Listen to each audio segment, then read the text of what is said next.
right, so we're going to be looking at different modes of inheritance, and we're going to use a pedigree. All the individuals in this pedigree are characters from Harry Potter. If their box or circle is shaded in, that means that they have magic. If it's not, they're a normal person, they don't have magic. All right, so let's look at X-linked dominant. James Potter is going to be a dominant X and a Y, right, because he only has one X and it has to be dominant. So we're going to use this blue cube for X, and he has a Y, so we'll use this little molecular modeling piece. And Lily Potter, we know that she's recessive because she's not sheeted in, so she's going to get these two little X's.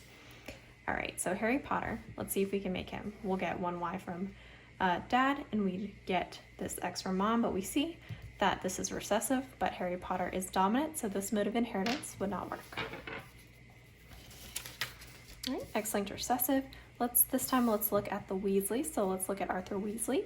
He has a Y and a recessive X. Molly Weasley has two recessive X's. Now we see that all their boys are recessive and they have magic, so we'll get this Y in either one of these X's. This would work for them. Now if we're looking at Jenny, we know that she's dominant, so she'd have to get one of these and another X, but we can't get this from either parent. We can't get the dominant allele, so this mode of inheritance would not work.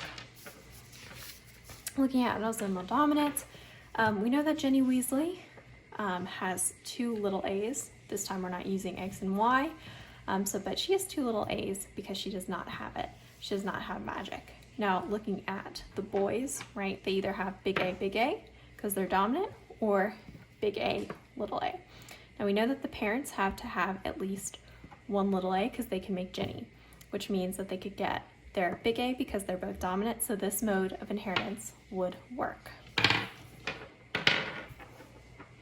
Okay, now looking at autosomal recessive, both the Weasley parents would have little a's.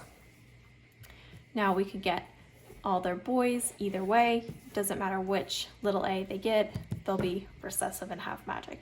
Ginny Weasley again is dominant, would have to have this dominant A, but we can't get that from either parent, so this mode of inheritance would not work. Finally, looking at the last one, Y-linked mode of inheritance. If there's a Y present, then there's magic, so all the boys should have magic, but if we look down here at Harry Potter's son, James, he has a Y, but he does not have magic, so this mode of inheritance would not work.